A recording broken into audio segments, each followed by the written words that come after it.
also met many new people and formed new friendships, from Sure Start centre managers to CEOs of great businesses, from supermodels to super nurses. I suspect I made the odd enemy too, but I hope only because I was loyal and determined to be the best I could. I discovered that every day out in public as the Prime Minister's spouse meant a day of great scrutiny of what I was wearing. This could become a chore, but I was delighted to wear clothes and accessories from some of Britain's established and emerging designers. And while I've never pretended to be a fashion model myself, I have certainly taken my turn standing next to some of the world's most beautiful women, and I've learnt to enjoy looking good in my own way next to them too. To get the most out of my time at number 10, I knew I needed to just put my all into it. I know I was a frenetically busy person during my time there, as friends and family will attest, and thankfully may never need to be quite so busy again.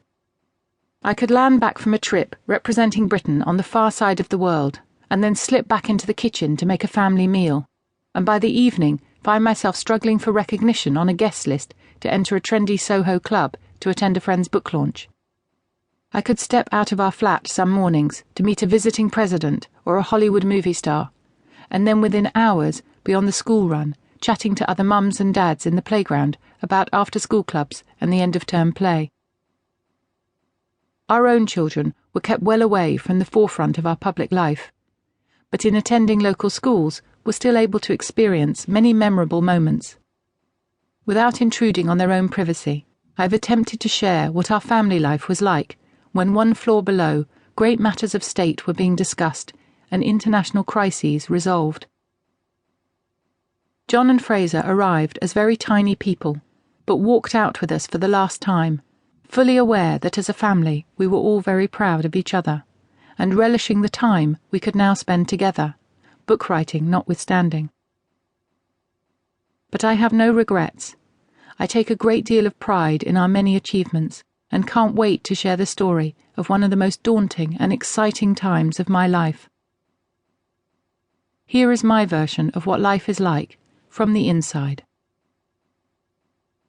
Chapter 1. Taking Office. 2007. Wednesday, 27th of June. Gordon and I are standing in his office in the Treasury building, where he has served as Chancellor of the Exchequer for the past 10 years. 3 days ago, he was voted the leader of the Labour Party, and is now about to go to Buckingham Palace to take up the office of Prime Minister. I'm at his side, preparing to forge my own path as the consort. To me, this means keeping up our ordinary family life while embracing whatever official duties and charity engagements come my way. The Permanent Secretary, Sir Nick Macpherson, and key members of the civil service team, like his Principal Private Secretary James Bowler, are on hand to see us out. They handle everything very calmly and efficiently, but there is a frisson in the air. The political team are all there to say goodbye as well, and then dash off as they too make the move to 10 Downing Street today. Everything's happening very quickly. I watch Gordon sign some last-minute documents, including outgoing Prime Minister Tony Blair's resignation letter as MP. This is a moment that I don't know if either of us thought would ever come. I've always understood that because Gordon is Gordon, he has every likelihood of reaching the top in politics. However, the golden rule in politics seems to be to plan and hope for everything and nothing.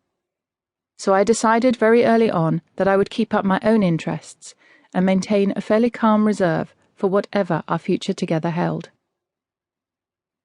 Gordon has been at the very centre of the past decade of government, at the heart of the Labour Party, and part of a small, highly visible team who had seen the Labour Party through its change and modernisation, through its journey to become the party of both fairness and prosperity, of wealth creation and social justice. His focus has always been on what he could achieve through his work, not always smoothly, not always making it easy for himself, but unquestionably focused on making the world a better place, especially for the poorest and most vulnerable in our society. For my part, I'd known Gordon for more than a decade, and been married to him since 2000, in the full glare of publicity which came with